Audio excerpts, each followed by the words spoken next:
MMA Roadshow, episode number 429. My name is John Morgan. Cole Coffey is not with me, but we shall hear from him very shortly because I will be sending it out to Las Vegas, home of the NHL champions, Vegas Golden Knights. That's right, I'm starting with that. Look, I'm out in Atlantic City this week. Just got here today, actually, getting settled in for a great fight week, man. CFFC 120 on Friday night. Man, I'm telling you, one of the most stacked lineups we've ever put together. Just a ton of talent. Guys that have kind of come up through the system and that have been here before and names that you know if you've been watching it. So I'm telling you, it's a great lineup, and I cannot wait for that. That's going to be my weekend. And there's so much to talk about. I mean, there's still the fallout from UFC 289. It's a crazy weekend of MMA, man. You got the UFC, you got Bellator, you got PFL, everything in action all at one time, man. I mean, so if you're an MMA fan, of course, One Championship's going to do their weekly Friday fight. So, I mean, you are stacked up and not short of things to watch and things to talk about it, and we definitely will. But come on, man. We got to talk a little bit of Vegas Golden Knights. I was actually in Philadelphia last night. Well, I say that. We were in Philadelphia for some business, and then we actually stayed in a hotel just outside of Philadelphia, across the river in Mount Laurel Township, New Jersey, and watched the clinching game there from the hotel bar. So didn't get a chance to watch it from Las Vegas. Of course, I would not be one of those people that would be buying tickets to the game because those are quite expensive. But it was a cool scene, man, seeing everything out there. All the crowd collected out there in Nokia Plaza, and man, it's cool. I mean, I am just happy. You know, listen, I moved to Las Vegas in 2008. I've kind of touched on this before. Like, I'm not the biggest hockey fan in the world. I'm a fan of the game itself. I like it, but to say that like I follow it, I mean, I just don't follow any other team sports right now. MMA has taken over my life, and quite happily so. I love it, but I just don't get a chance to watch a lot of other stuff. I mean, I still like the Dallas Cowboys from growing up in Dallas. I couldn't tell you what their starting offensive line is right now. You know what I mean? So I'm not going to be one of those guys that's like, yeah, two thumbs, look at me, baby. Our team won, Vegas Golden Knights, my squad. So I won't be that guy, but it is cool, man. I've lived in Vegas long enough that it is home. I don't plan on moving anywhere else. So it's history, right? Our city's first professional sports championship. I mean, hell, how long we couldn't even have professional sports. Even when I first moved to Vegas, it was like, oh no, we'll never have a sports team here because, you know, all the leagues are concerned about gambling, and because of that, you can't have a professional franchise. And now, like, hell, every sports gambling is everywhere. You know what I mean? So it's cool to have a pro team here, and it's cool. I do at least enjoy it for the city. Kevin Iole is a man that deserves. If there's anybody in the MMA media, I think that gets to take full credit. I mean, Adam Hill gets to take. Well, Adam Hill covers it, you know. So he, I don't know if he enjoys it or claims it. I don't know if he has a hockey allegiance, but obviously he's been close up to it and covering it on the road. So shout out to Adam Hill. He's where I get my other Vegas sports from because I follow him because of MMA, but he covers the Raiders and the Knights and everything else. So he deserves. But Kevin Iole's had season tickets. Kevin Iole's a huge hockey fan. Penguins was always his squad. He grew up out there. And he's a big fan. But he's had Vegas Golden Knights tickets. I believe. I'm pretty sure every year since they came in existence. So, and he goes to a lot of games. You know, he'll sell a few every now and then, from what I understand, if he just can't make it, or, you know, maybe there's a big fight or something going on that has to cover. But for the most part, man, he goes as much as he can. So I know he was happy, and he's one that gets to claim, you know, if you've got season tickets for 6 years, you get to claim that's my squad. And he does know everybody on the team and does know all the lineups and does know what's happening in the free agent market and all that. So Kevin Earl deserves some love. It was funny. I was actually watching it with I don't know if I should throw him under the bus, but I'm going to. Walker Van Way is actually here in town from UFC Fight Pass. He's the Fight Pass crew. They kind of like pick different events and they go. You know, they only come to like one or two of ours a year. And they kind of try to do that with every organization, right? Just go, you know, maintain relationships and get some on-site coverage and just get a feel for what's going on. And so him and I were at the same hotel last night, and he's a hater. He's a Vegas Golden Knights hater. So it's kind of funny to sit there and watch the clinching game and all the celebration as he was just trashing it. And his logic is that you know, there's so many like Golden Knights fans that don't know anything about hockey, but just like claim that they do and try to tell people like what they know about hockey. And I guess he grew up like a lifelong St. Louis Blues fan. He actually is a hockey fan, and so I guess essentially he's been victim to people mansplaining, for lack of a better term, hockey to him, and he's like, geez, God.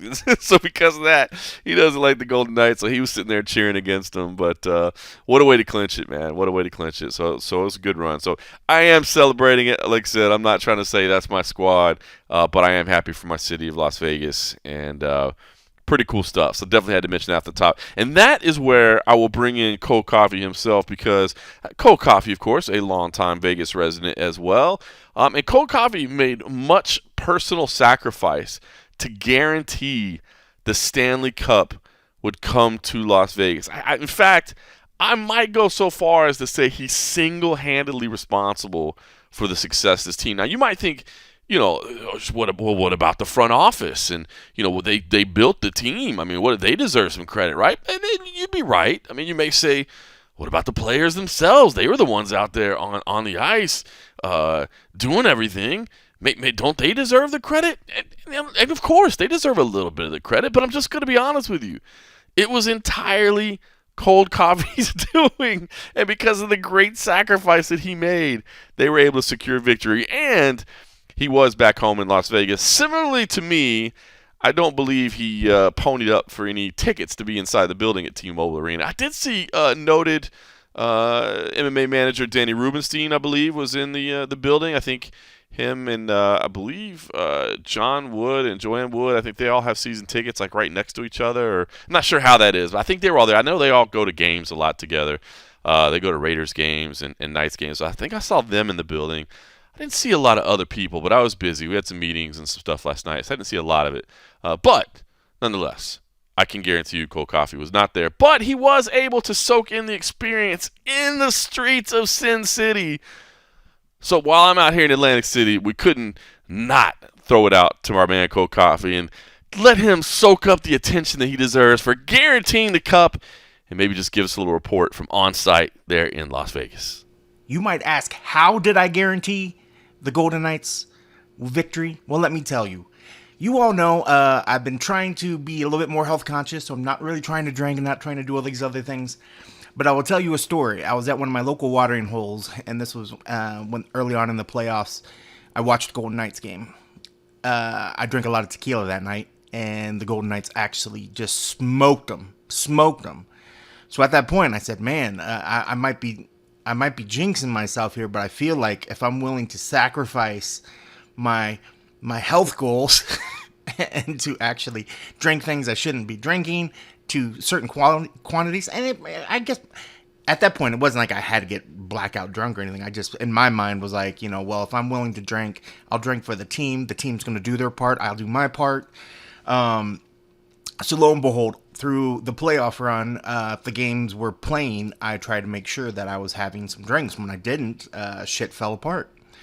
I'm not going to incriminate myself. I'm not going to say I was drinking at fight nights. I'm not going to do that sort of thing. But you could paint a picture. But I will tell you, last night, this town was fucking lit. It was crazy. There was a big flyover by the Nellis Air Force Base. I want to say it was maybe some F-22s, maybe some F-35s. I think they had a mixture. I think they had like four or five planes. It was weird because they had a different formation. They didn't have an equal number, so I assume it was four.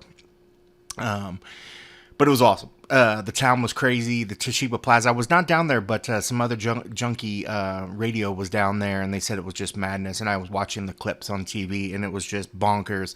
But I could tell you, every watering hole, every bar, most people around town, you could see different people have gatherings out at their houses, and people were getting together. The town was definitely together to watch it. It's crazy, when they said, is hockey going to take off in the desert, man? And clearly seeing how things were yesterday, you could definitely say Vegas is a hockey town. I think it definitely helped that the Knights were born here, Vegas born, as opposed to like the Raiders, where it started somewhere else and then came here and then everybody sort of adopted them. I mean, I won't lie. I mean, people fucking love the Raiders here. They absolutely adore the Raiders here. But the Knights is at a whole nother level. So yeah, it was bonkers, man. I know the bar that I was at was crazy. I happened to go to one of my local watering holes, a Copper Keg, which happens to be a Browns and a Buckeyes bar, or at least it was when I first moved here in town. But the crowd was rowdy. It was great. Drinks were flowing. My buddy was bartending, so that helped. I don't even remember. I know I tipped, but I was gambling a little bit, so I don't think I even paid anything. So it was worth it. Even then, if you lose a couple dollars to the gambling gods, if they can guarantee a win, you do what it is. It's just part of a formula. I can't really write down the scientific formula. It's a little bit of this, a little bit of that. It's kind of like cooking. You just trust the process, and you put a little this and a little that, and put your own little spin on it. But dude, I'm so excited for him, man. What a game, man. It was crazy. That was just such a blowout. By the end, it was just like crazy. And then I proceeded to stop by my favorite ramen spot and got super spicy ramen, and I've been paying for it all day today. And you might think that I was outraging to the wee hours of the night, getting all crazy, staying up late here in Vegas where the city never sleeps. No, not so much. After I got ramen, I came back home and pretty much proceeded to immediately pass out on the couch. Woke up about an hour or so later, I assume, because it was still only about midnight at that point. But I don't remember the exact time I got back to the house. That's when the joys to start drinking in Vegas. When watching those games, it was 5 o'clock. So it was kind of day drinking, maybe early evening drinking. So yeah, it was kind of nice. So got in, got out. But, I was glad to do it for the team. I would do it again. That's what we do. I guess I'm a believer in superstitions, and if that qualifies for that, so it is what it is. So I guess I know what I need to do next season, and yeah, I'll be a little bit better prepared for this morning, or at least for the morning after, because this morning, boy, I was feeling it. I was feeling it bad. It's been pretty bad. Oh, let me turn this volume off. I'm actually in the middle, and I guess that kind of segues to why I was not at the media day today, because I'm attending a YouTube training online about different guidelines and policies. A lot of it doesn't really relate to us, but it's just sort of just hearing them talk about why certain things happens, why you get little yellow gold check marks when it's a limited ads and blah blah blah. I'm not going to bore you to death, but that's why I wasn't at the media day today, so I'm not going to have any updates of what's going on there. I am looking at some of the footage from the stuff that's going, but it seems like I think we all know what's going to be. I mean, it's the Marvin and Cannonier story. I mean, I think there's some other good fighters on it, but unfortunately not being there today, I didn't really get to feel out the process and, and feel the room. But I am looking forward to this weekend's fights. I will be there on for weigh-in, so I will have a stream going, and I'll be there on fight night, so you can catch me on that. So at this point, I'll toss it back to John. I need to, probably hit to the restroom soon to work off some more of that ramen, and my head is still sort of feeling it from doing what I needed to do to guarantee the victory. I will take that victory, and you're welcome, Golden Knights. I will gladly do that for you again. I'm just glad that they do seasons, unlike the MMA where it's every weekend. At least I can now let my body sort of heal from the process. But that's my update, and now I'll toss it back over to John. Thanks for listening, guys, and we'll talk to you soon. All right. So, man, what happens to cold coffee when I go out of town, man? I gotta start making sure I don't travel anymore. He travels with me, man. The man's passing out at home, skipping media days. Oh, man. Well, look, he's been very, very disciplined for quite some time, so good for him to enjoy the run a little bit and have some fun.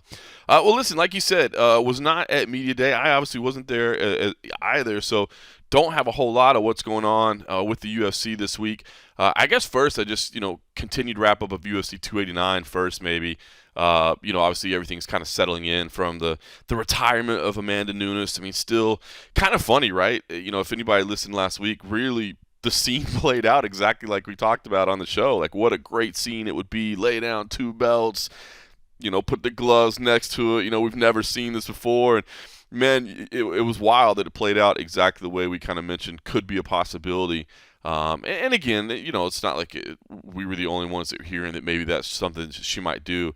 And I think, I tweeted, of course, we did the full recap on the and a half episode. Appreciate everybody that listens over there at patreon.com/the MMA Roadshow. But that Sunday, I went back and, it's always kind of so late when I'm doing those recaps. And I'm one that really doesn't like to say, that was the greatest knockout. And I know that's how you get the biggest headlines and the most interactions, but I don't know. I just like to be more responsible with my opinion to say, like, that's clearly one of the top 5 ever. Like, really? Like, you can remember, like, all multiple thousand bouts that you've seen. And I mean, so anyway, I don't like to rush to judgment, but I went back the next night on that Sunday and, was watching the post-fight show and was watching some of the highlights again and, soaking in kind of everything.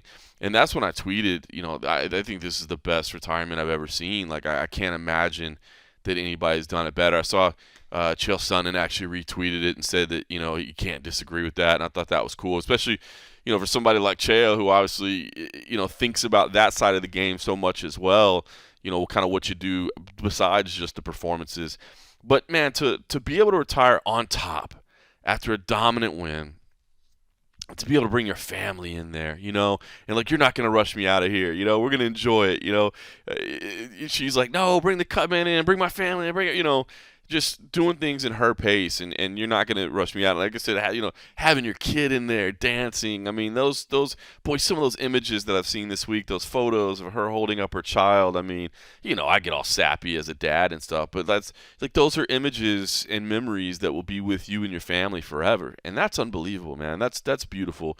And again, from everything we've ever heard financially, like, she's done very well for herself and never lived like a flashy lifestyle, so invested it well and took care of things, and so it's in a really good position. So I don't think she's coming back. I really don't. I think that's it for her, and it's awesome, man. I do think she's the greatest of all time. I understand, I've seen some people, I think Cyborg, is definitely in the discussion. And if you argue with me that no, Cyborg is the greatest of all time, despite the head-to-head result, I actually respect it, because there is a length of dominance and there is multiple organizations and multiple championships, and, Amanda does have a couple losses early in her career, so I don't begrudge anybody that makes that argument that it's Chris Cyborg. I think it's a very fair argument, but to me, I don't know, man, that head-to-head matchup just kind of trumps everything. It's like, you get into these theoretical things when they're in different eras and they can't fight each other in their prime, but they did. And I guess maybe one chaotic minute shouldn't determine what you think of somebody's entire career, but I find it difficult to just ignore that fact. So I think she's the greatest of all time. I don't think she's coming back, but still, man, I really do think it's beautiful. And the one thing that really occurred to me this week, and it's hard because the one part, and I talked about this a little bit with Eric McMahon over on Cage Side with John Morgan for Grind City Media, is that the thing I've realized too is that I hope more people will be willing to do this. And I think about the one part that I don't like that she did was saying that whoever has the belt now will be fake. Like, that hurts the organization at that point, right? Because, mixed martial arts and professional wrestling obviously share a lot in common in terms of, promotional angles and fan appeal and all those things. I mean, they really do. It's undeniable. Things are borrowed from it. Chael Sonnen, obviously a master of that. I mentioned him earlier. He's a master of understanding that. Daniel Cormier, a big fan of professional wrestling and understood how to promote things like that as well. And, how you make this guy the good guy in the back. All those things are there. But one of the long-standing traditions in professional wrestling is giving the rub to the new guy, right? Like, if you're, in the old days leaving the territory, or if you're, retiring because you're getting up there, you gotta get the new kid over by letting him beat you. And I don't think I don't want to say that that's what happens in mixed martial arts, of course, right? But it's like the champions hang around until they get beat, and it's hard because, I think Michael Bisping talked about this a little bit, fighting past when he probably should have, but he mentioned it's hard to walk away at that point because the way these contracts work in mixed martial arts, they go up and up and up and up and up, and especially if you're a champion, of course, you get that champions clause and those pay-per-view points, and it's hard to walk away from that, right? Because you're each fight you make is like the highest money you've ever made, so it's hard to walk away. And so what ends up happening is people stick around until they get beat, and then sometimes they stick around and get beat multiple times, and that's just hard to watch, and it affects your legacy. And just, I hope that champions and great fighters will embrace, like, you don't have to stick around until you get beat. You don't have to put over the new talent. And I don't think that's what MMA fighters are doing, is trying to put over the next generation. But I just wish they'd be willing to walk out a little bit earlier and leave on top, because I really do think that does such an amazing thing. Like, again, we've talked about it before, but I'll say it again. You look at like the legacy of a George St. Pierre, you look at like the legacy of a Khabib Nurmagomedov, and I don't just mean that from like, oh, what do fans say about you? Like, at the end of the day, who cares about that? That's just discussion points. But future financial opportunities, right? I mean, the undefeated guy that never lost is going to have more financial opportunities from brands wanting to be associated with them, from whatever the opportunities may be, because they leave on that thing, and that status can never be taken away from him. I hate to say it because I love Anderson Silva's career, but I really do think that stretch at the end of his career impacted how people think about him. And again, it's not just, oh, well, I want the people at the barbershop to say what a great job I did and I'm the greatest ever. Like, no, there's real, impactful things beyond of how that can affect the rest of your life, and especially your finances. So anyway, I hope more people will walk out on top like that. It really was one of the most beautiful retirements I've ever seen. I think it'll stick. I don't think we'll see another one. Lastly, I think pretty much everybody's on board. I saw a lot of people coming in saying that Charles Oliveira, even if he won, you can't go do that again with Islam Makhachev, because I see nothing that makes me think that it'll be different or that he's done anything better. I just don't see another option right now, man. Justin Gaethje, Dustin Poirier, man, we know that's going to be a battle. They're not going to be ready by October. I just don't see. Maybe on July 29th. I believe that's the date, right? July 29th? No, it's the end of July. Maybe on that date, somebody goes out there and throws one punch and the other one gets knocked out, and that winner walks out clean. But I doubt it. You know what I'm saying? I'm definitely not expecting that. So that's what really turns it. That's what really makes. Again, timing is everything too, and I'm of the belief that there is no other choice right now than Charles Oliveira, man. There just really is no other choice. So we'll see. All right, the UFC is back in action this week. It will be at the UFC Apex. I'm going to miss this card. It's funny, I thought I'd be at Media Day, but my schedule changed. I actually ended up flying to Philadelphia because of some meetings we had. So I was originally going to fly out tonight, but actually ended up flying out yesterday. And because of that, I'm not at Media Day. Big fight in the middleweight division, of course, Martin Vettori versus Jared Cannonier. Obviously a lot of things to play out in the middleweight division right now, and finding out exactly what's next for Israel Adesanya, and is he going to be ready to turn around by that time? But where is he going to compete? Could the winner here? There's a lot of implications, and I don't think anything's set in stone that clearly the winner of this is going to come out. You still got to let Robert Whittaker and Dricus du Plessis play out. But this matters a lot. Like that division, it's just granted it's those same names that kind of keep facing each other, but it's a very competitive division. Israel Adesanya has made it clear he wants Dricus du Plessis. I mean, Dricus has got a very, very hard fight ahead of him. There's no question about that. But Dricus has had this surgery, and maybe that's going to be a big deal. It's when he talked about the fact that he's not out of shape, that he knows exactly it's this oxygen intake. I'm interested to see it. And I know that Israel Adesanya wants that fight. He takes the Africa remarks very personal, and I completely understand why he does.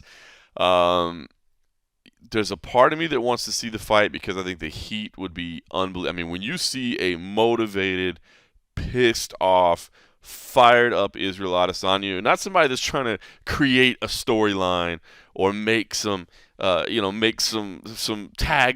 or some, I know he always talks about creating art, and he's good at it, man. He really is. He's a showman in addition to being a fighter. He's a performer, but I think this is one of those ones that it would be at the raw core of his anger coming out. And I mean, so for that part of it, it excites me. The part of it that we know is going to dig very deeply down the hole of racial tensions is not really like the way that I want to build a fight. I always say race, religion, family. I hate that stuff, man. It gets very dark and crosses the line of professional sport to me. Maybe I'm getting soft or whatever, but to me, it goes a little bit too far. So, yeah, man, I'm torn on that one as to whether I really, really want to see that come together, because you just have a feeling it will get real, real ugly. But It is the fight game. People say mean things in the fight game, right? Isn't that what they say? So that's a big one at middleweight. Co-main event, obviously, Armis Sarukin, man. I'm very, very high on this guy. I do think he has an incredible skill set. He does have, a decent test here as well. It's not that like this is some walkover.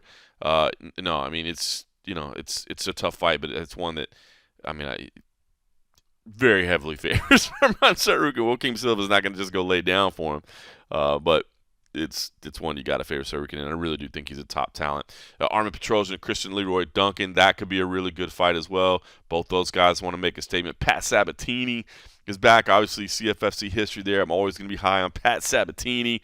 I know he had a rough one last time out. There was a lot going on behind the scenes in that one too. That I'm not sure how much of it is public, but he was having some struggles behind the scenes. So expect him to bounce back. But again, Lucas Almeida, very, very tough opponent there as well. So I'll definitely be looking for that. Nicholas Mota is on there as well, another former CFFC champion. So I'm always cheering for those guys. Raoni Barcelos versus Miles Johns. Spoke to Miles Johns, and he's fired up and ready to go. Miles Johns, man, he had a pretty crazy thing, right? Like he, if you think about what he went through, he was at Fortis for years and years and years, and just decided he needed to change. Needed to get a different look and just sort some things out in his life. And so he moves to Kansas City, goes to Glory MMA, and then his first camp with Glory is when the whole James Krause situation started unfolding. You remember it was Miles Johns who kind of let the cat out of the bag accidentally in the post-fight press conference, right? Like, they pulled my or not even the post-fight press conference, but the in-cage interviews. Like, they pulled my they pulled my coach and all that, and I was like, whoa, what? Huh? What? So anyway, so he had to relocate again, right? Because it ends up getting that he can't work with anybody. So, I talked to him about that, not so much on a fighting level, but just on a human level, right? Like his wife and kids. I mean, gosh, you think about that as like the leader of your family, right? Like, hey guys, I know we've been in Dallas for a long time, but we're going to relocate to Kansas City because I feel that's best for us. And then that situation all falls apart, and you're like, oh no, like what am I going to do now? Like we got to do something else and pivot again. I know, he admitted like that was some scary times. So I'm interested in that one. Again, Raoni Barcelos, another tough opponent that has had some setbacks as well, but when he's on, he's absolutely on. So Nicholas Dalby, Muslim Salikov could be fun. Jimmy Flick, Alessandro Costa. Kyung Ho Kang is back against Christian Quinones. Carlos Hernandez, Dennis Bonder, Zagas, Zumagulov with the. I think he's still sporting the Patty Pimblett haircut. What a shtick that was! I mean, I'm guessing that had some Danny Rubenstein in there to give him some advice. I need to ask Danny about that because I'm pretty sure he's a Ruby Sports Entertainment client. Obviously, Sayat works with those guys over in Asia, but. I gotta know who came up with that. To go with the Patty Pimblett haircut. I mean, come on. He was getting a ton of attention for that. So Dan Argueta, Ronnie Lawrence, Zach Parga, Modestas, Bukauskas. Some decent fights. Again, this one I think, and this is what we do on the fight night cards, right? You've got a solid main event. Co-main events got some impact, and then the rest is fights, you know what I mean, that don't necessarily impact title pictures and that sort of things. But on paper, this looks like it should be pretty fun. It's a little bit of a later start than the normal kind of day ones, I believe. 7 p.m. Eastern for the prelims and 10 p.m. Eastern for the main card. So I've actually got an evening flight home on Sunday, so I'll probably be, I should say Saturday.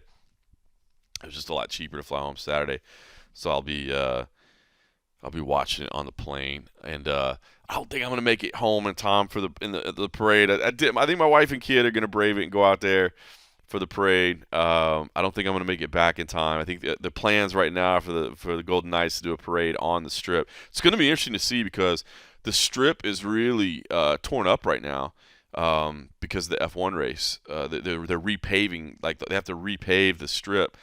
Because they've got the F1 Las Vegas coming in November, I think is when it comes. October, November, somewhere around there. And so it's kind of a pain in the ass right now. Like, there's been a lot of people kind of annoyed by how much construction it's caused. But I think I'm not a big auto racing fan, but I think it is going to be cool to have F1 cars driving down the Strip, and obviously it's going to bring money and all these things to the town. But yeah, I'm kind of interested to see what they do, how they have the Strip ready. Because it's not like you can't have a victory parade and just like orange cones everywhere, right? So we were kind of talking about that last night. Like, what do you do? Like, just temporarily pave it, like I guess I'm not a construction expert. Like, I guess you could put some kind of paneling down over it or something, and I don't know. I'm anxious. We'll see. Unfortunately, because of my evening flight home, I don't think I'm gonna make it home in time. I did call American Airlines to see if maybe I could change my flight, but there was a pretty significant fee associated with that. If I was a lifelong fan of my organization that I've cheered for and had season tickets holder, I probably would invest in that flight change. But that's not the case, so I'm not going to do that. Like you said, everybody's in action this week, man. The PFL, the heavyweights and the women's featherweights are back. Ante Delia, Maurice Green in a big main event there. Larissa Pacheco is back against Amber Leibrock. Those are the big featherweight fight there as well. So we'll get to see Aspen Ladd again, and kind of all these standings shaking out. So that's definitely worth watching as well.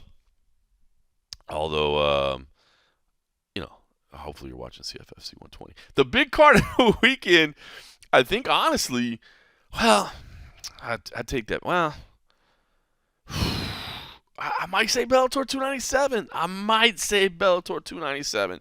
You got 2 title fights on it. Now, in terms of coverage, it's not Bellator 297. This is such a hard thing, right? Because the truth is, the traffic, the most traffic stuff is always going to be the UFC stuff. And so because that, everybody tends to do the most coverage with their UFC stuff. But then like a card like this will roll around with Bellator, and people will say, oh, why isn't, Bellator doesn't do a very good job of covering these cards and building these athletes and whatever else. And it's like, well, if the media outlets aren't covering them, like what are they supposed to do? It's not. They have a PR department that sends out emails and offers up their fighters and gives us, all the information we need. And if people don't book the interviews and don't talk about it, like, I don't know what you're supposed to do. But I like this. I like this fight card a lot. Now, in the main event, you got Vadim Nemkov and the ageless Yoel Romero. I like seeing Yoel Romero in there because obviously the dude's been around forever and he's such an interesting cat. I think this is a really tough matchup for him. I think Vadim Nemkov is one of the best light heavyweights in the world, and I don't know that at this age Yoel Romero is. So I like seeing Yoel Romero in there. I like seeing him compete. I love, the dude's, the dude's going to come in there and, he's going to be shredded on the scales, and he's going to get in there, and he's not going to go pedal to the metal for the whole time, but he's going to unleash those bombs and spots, and if he lands, he's going to make it tough. So, he'll probably have a couple cool little lines, in the press conference. But he's, I'm happy to see Yoel Romero in there, but I just think it's a tough matchup. I'm really excited about Sergio Pettis versus Patricio Pitbull. Really, really excited about this. And I kind of wish it was the main event, to be honest with you. I guess this is just kind of the typical, well, we'll put the heavier weight class in. That's kind of tradition, right? Like, it's not a steadfast rule that has to be done. But the UFC normally does the same thing, right? If they've got a title fight, they're going to put the heavier weight class in the featured spot. And I get it.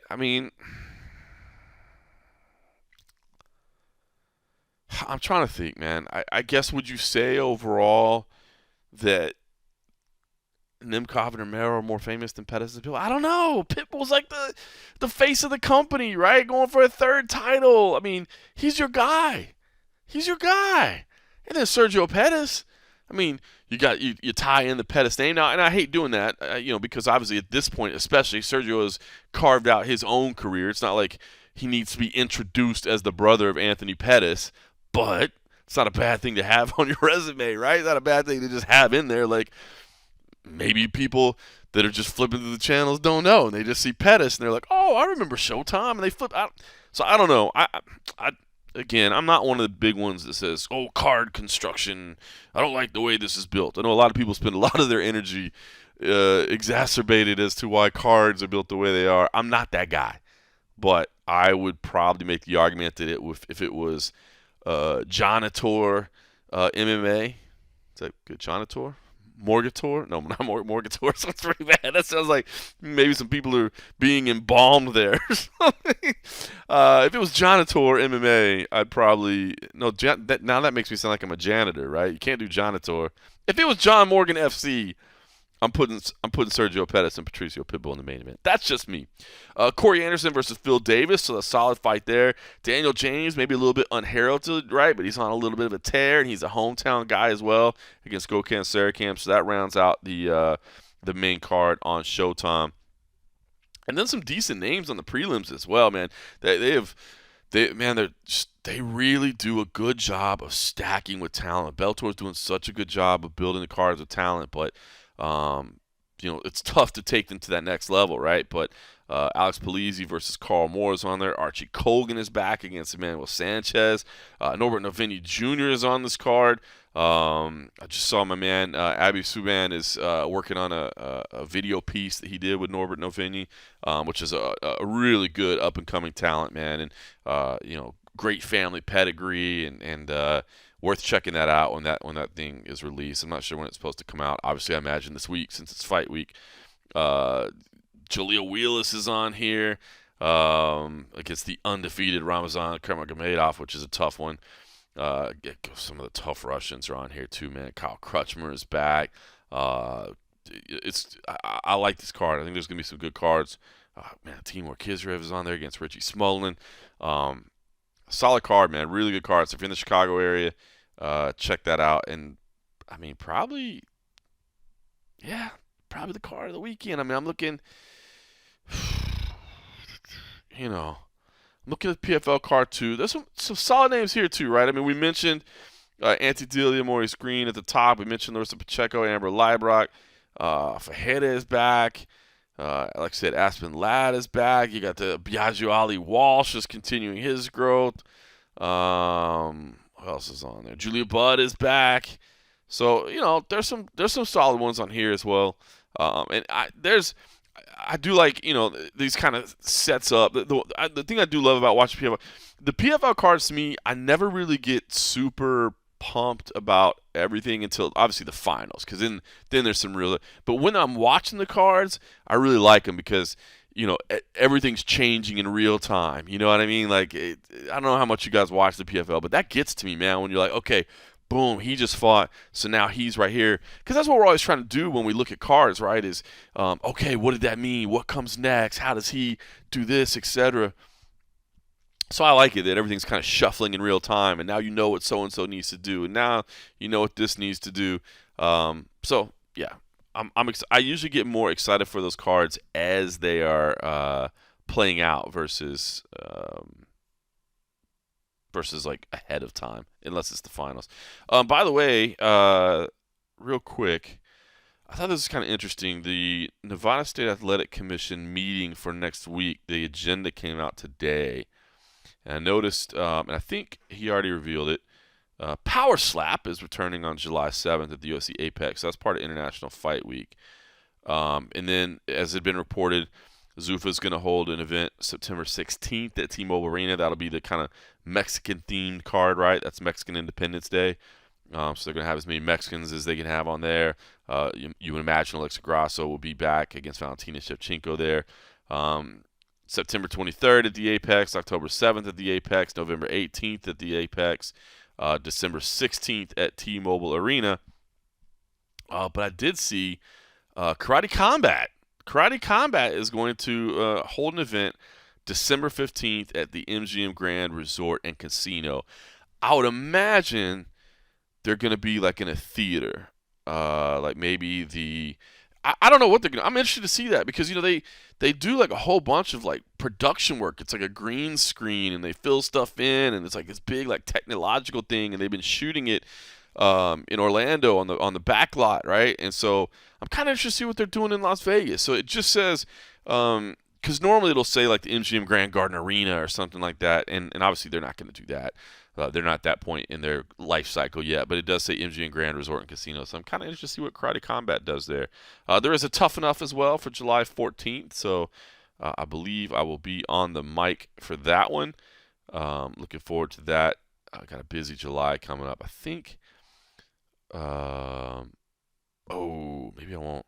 Maybe I'll be in Tunica that night. I thought they were the next night. Well, never mind. I'll be in Tunica, Mississippi. I thought they were back-to-back nights for some reason, so I will not be on that tough enough call, unfortunately.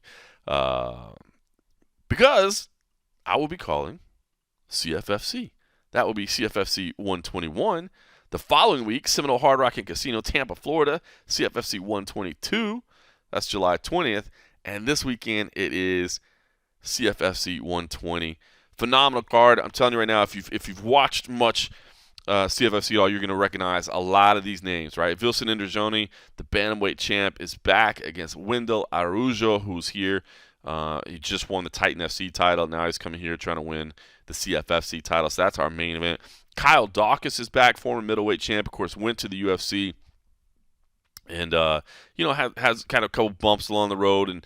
And now he's coming back. And it's interesting because typically at CFFC, we're not really about picking up, UFC veterans that don't really have a chance of going back to the show, but that's not really the case here with Kyle Dawkins. It's a former champion of CFFC and a guy that we kind of all believe still has the ability to be at that highest level and can maybe come here and get a couple wins and get right back up to the show. So anxious to see him back, and he's, of course, going to want to make a statement here in his return to CFFC where he used to be champion. Charlie Campbell is here. Charlie Campbell, heartbreaking, right? Guy had the contract in his hand at Dana White's Contender Series, just absolutely thumping his opponent, and then gets clipped, and it's all taken away there. So anxious to see him back. Paul Capaldo is here. Paul Capaldo, same thing, a guy that was selected for the Contender Series, and then a COVID test, man, pulled him from the Contender Series. So you can think about that, and now trying to earn his way back, man. So Dennis Bazukia is here, who's had a couple of appearances on Dana White's Contender Series, including a victory, but didn't get the contract. He's here. Luke Fernandez opens up the main card.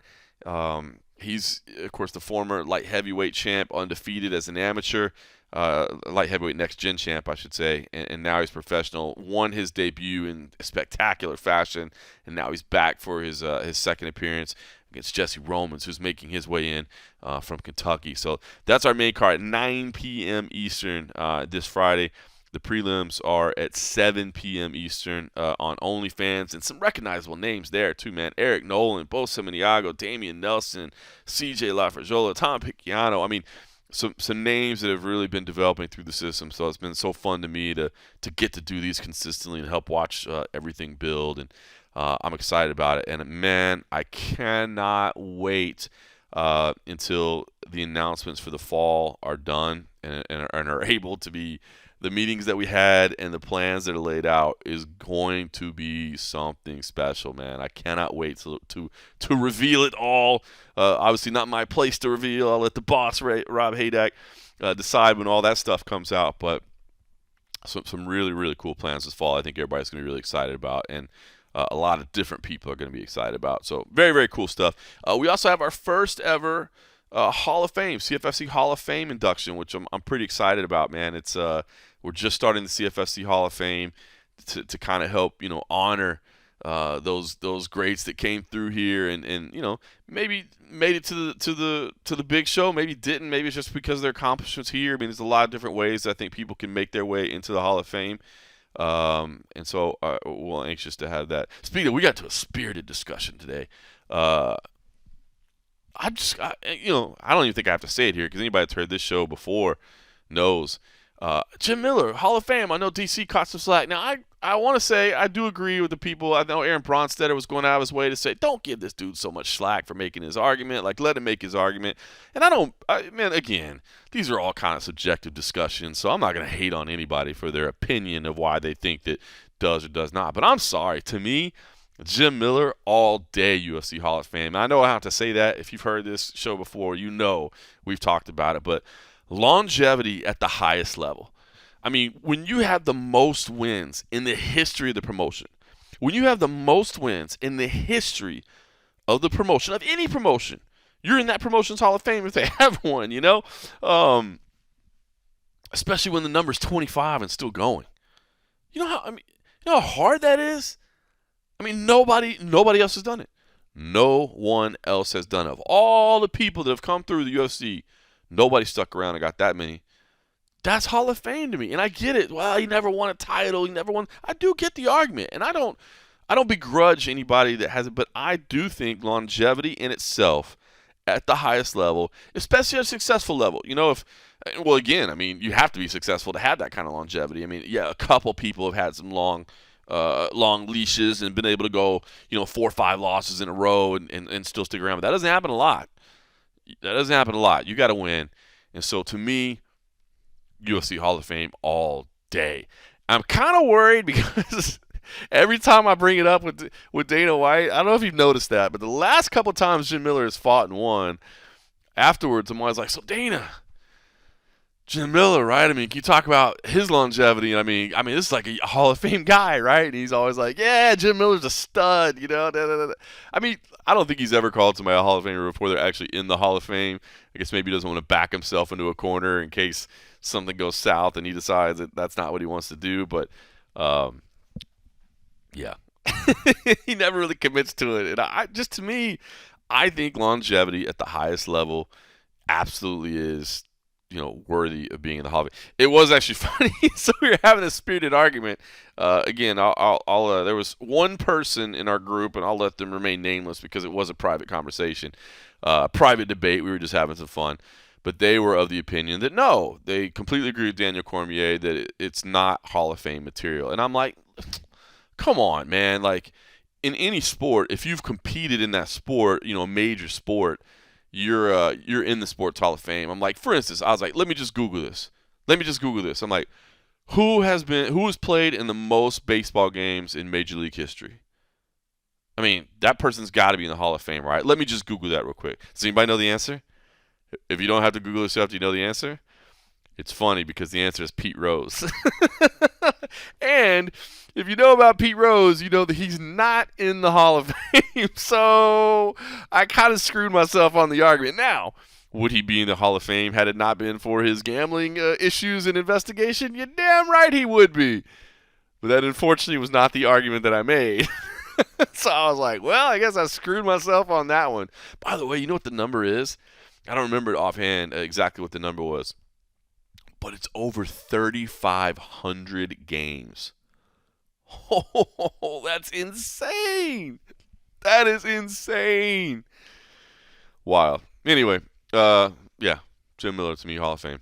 All right, listen, I've got to jump to another meeting. I may have some cool stuff to report next week. I've got to see. I've got this meeting here shortly that I've got to run to that may have some good news. Oh, I did want to say something. Eric McGracken pointed out some judging reform that's supposed to happen this weekend in Colorado.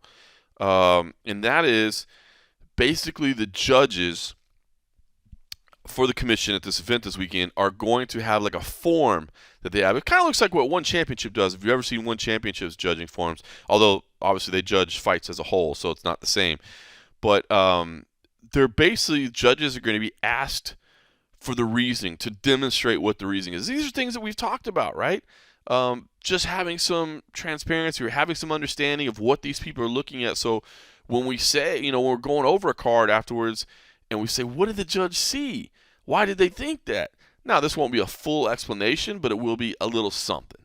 So I'm kind of interested to see it. It's, if nothing else, it's just a damn reminder of maybe what the criteria is supposed to be, and what in order they're supposed to be doing things. And maybe, I think these guys are professionally trained. It's probably drilled in them anyway, but it doesn't hurt to have like a checklist in front of you to make sure that you're leaning towards the right thing. So we'll see if it works out. It's something. Got to give credit to commissions like Colorado. They're willing to try some things.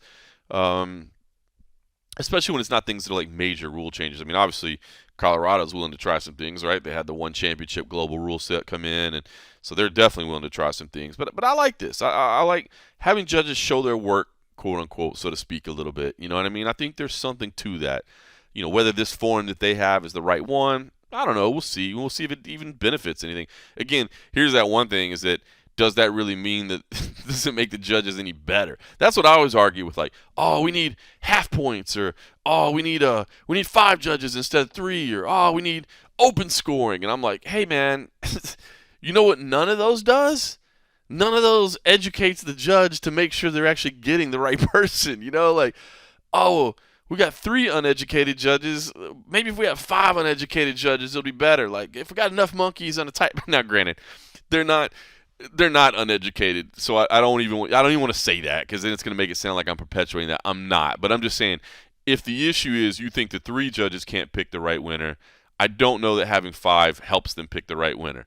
Especially because that just means more people involved and more science. I know I've heard some people say, well, the law of averages means as well. I get it. The whole half-point thing bothers me a little bit too, because it's like, wait, whoa, whoa, whoa, whoa, whoa. Like, we're already saying we think they're picking the wrong round, the wrong winner of the round. Now we're going to add in half points that we need them to use? Like, wait a minute, man. Like, we don't even think they're picking the right guy, much less now we're going to do the half points. I don't like that. Open scoring, I'm not really opposed to open scoring. I just always say, remind people, like, all that does is let you see bad judging in real time instead of seeing bad judging at the end of it, right? The whole goal is for me anyway, I think, is constant education, constant, I don't want to say supervision. That sounds like a kid or something, but evaluation. I would love to see scores and, again, I've said it a million times, but I'll keep saying it. Every other sport, they have like head officials that keep evaluations and scores, and by performing well you get the better assignments and all that. So I would just like to see constant education, and I know it's happening. It's happening in multiple states. It's happening where they'll get on Zoom calls and they'll discuss fights and all that. I know it's happening, but I would like to see maybe a little bit more formalized process of it. But this is perhaps maybe a step in that direction. So that is unveiling this weekend. So I guess keep your eye on that. I think it's a Sparta MMA event where it's being done, if I remember correctly. So maybe keep your eye on that.